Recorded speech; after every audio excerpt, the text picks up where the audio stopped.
Hello, my name is Christine Conrado Staskowitz. I am the president of the Conrado Consulting Group, and today I'm going to review how to improve employee retention in today's job market. Basically, I'm going to talk about employee retention and Maslow's hierarchy of needs. So you're probably asking, what is Maslow's hierarchy of needs and what does it have to do with employee retention? First, I'm going to tell you who Abraham Maslow was. He's considered to be the father of humanistic psychology.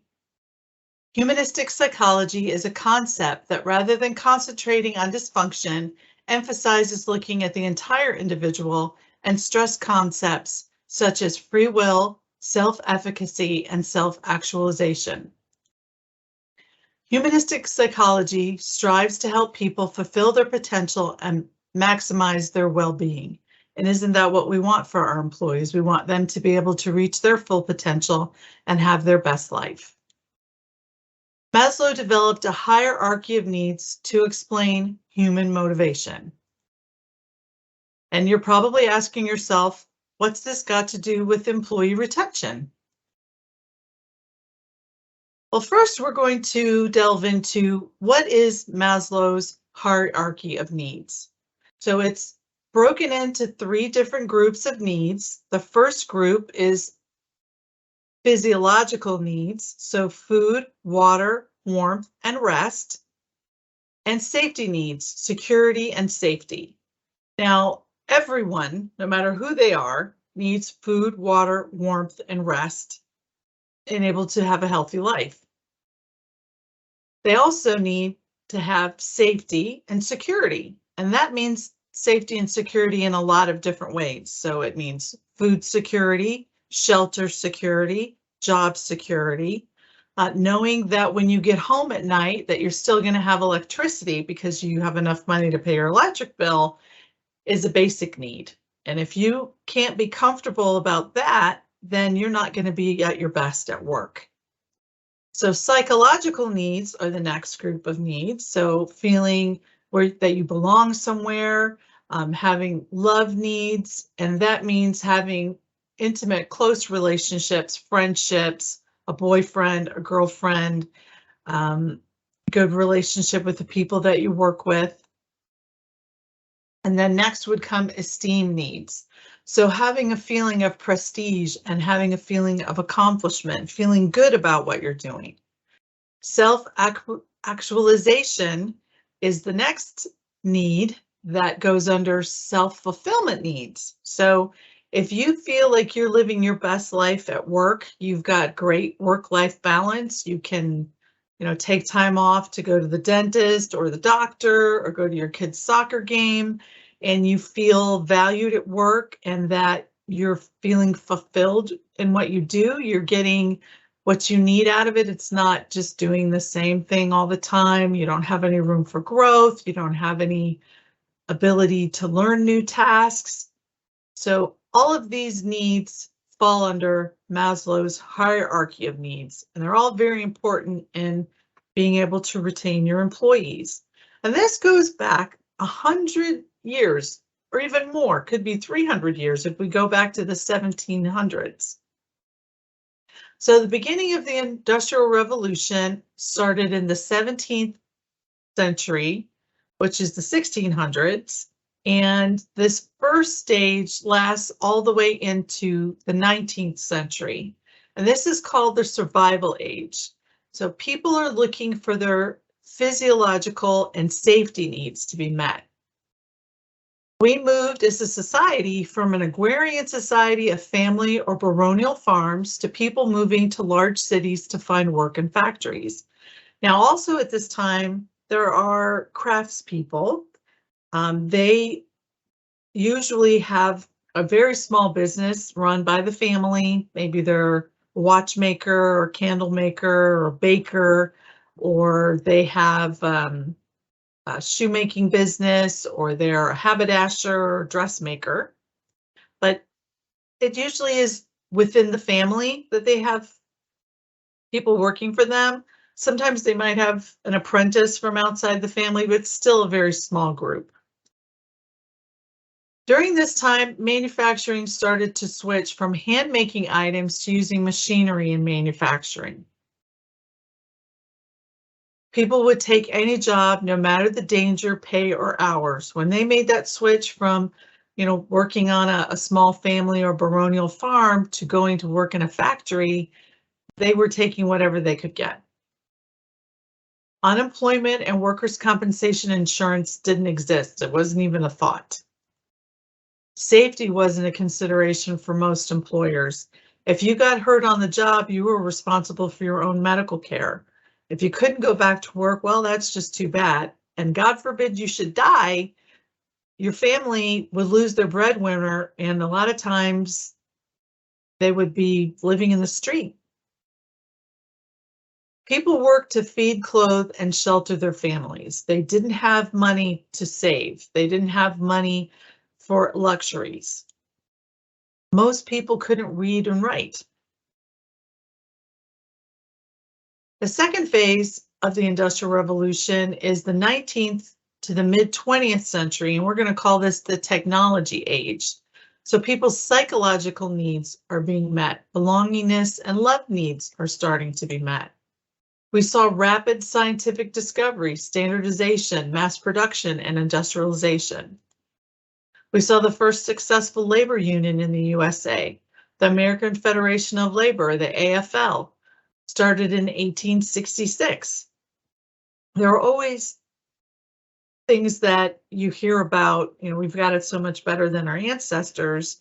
And this became very apparent when there were very notable, nationally known catastrophes.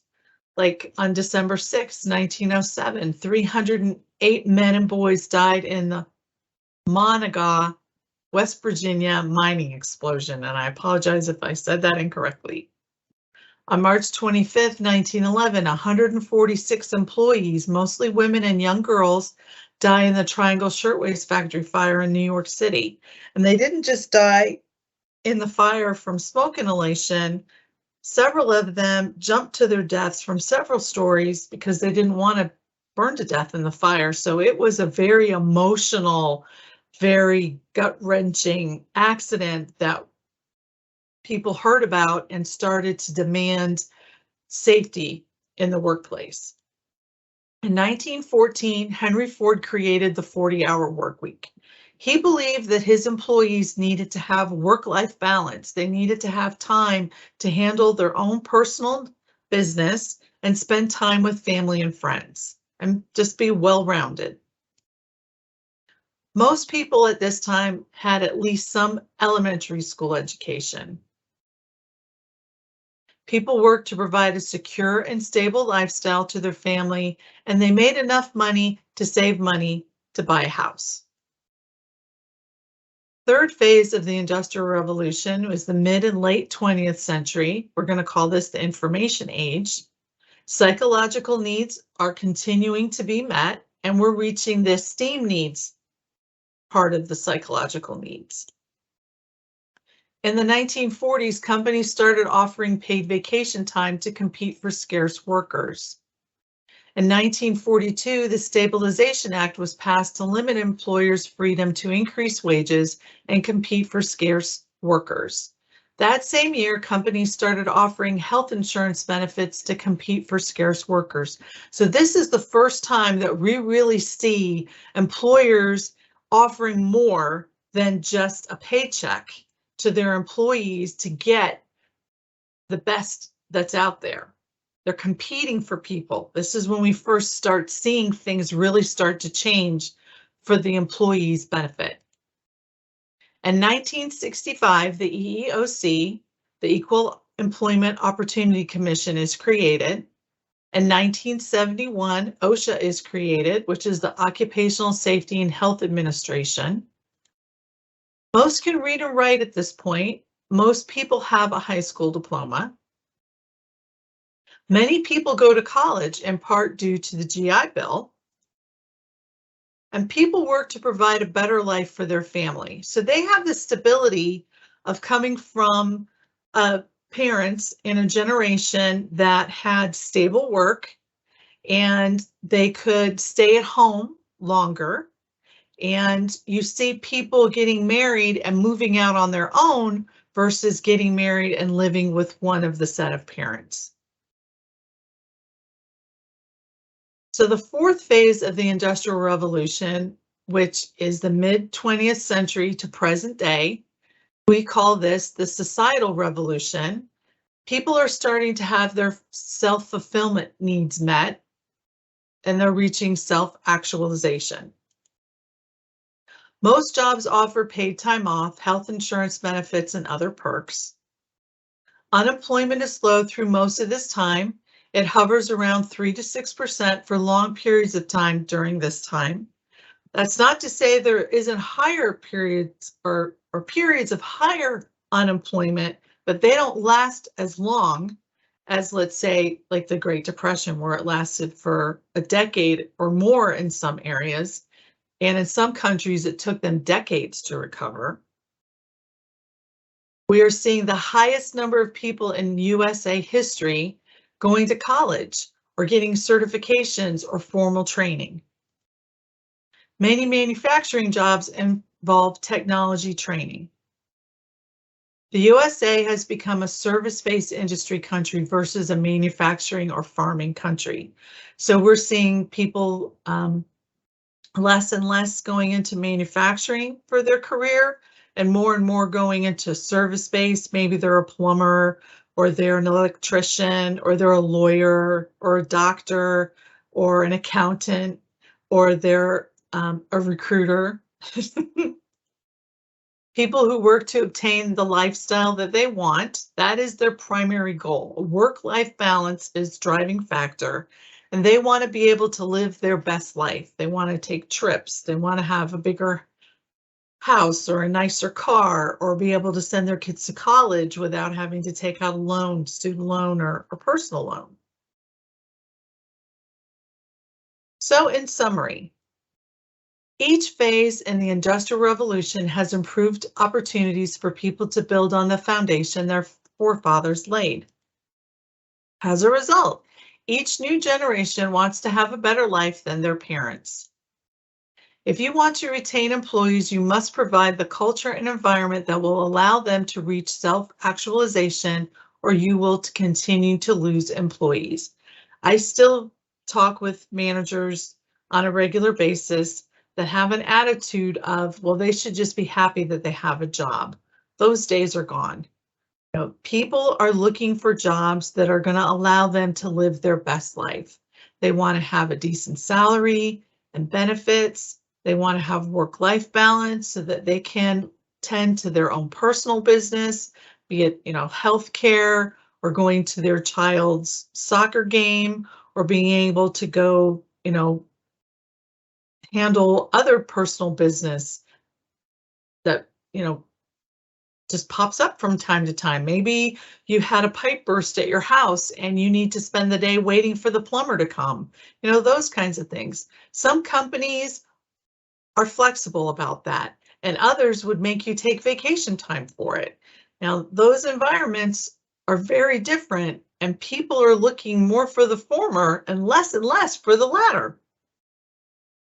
Employees today want to have a work-life balance, fulfillment in their work, a salary that allows them to have a comfortable lifestyle for themselves and their families, to go on a vacation, to be able to just enjoy life a little bit better, not have to eat, frank and beans every night in order to be able to go on vacation, or take a little bit more time and energy into living their best life.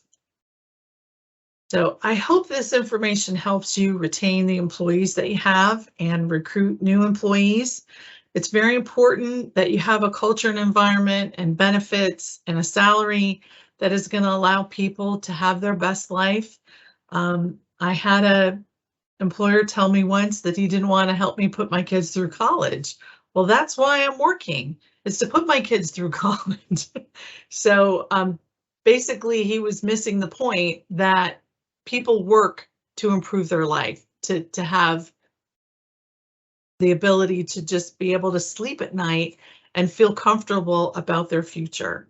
So if you have any questions or comments, you can call me. My phone number is on the screen along with my email. Once again, I hope this information helps you. Good luck and goodbye.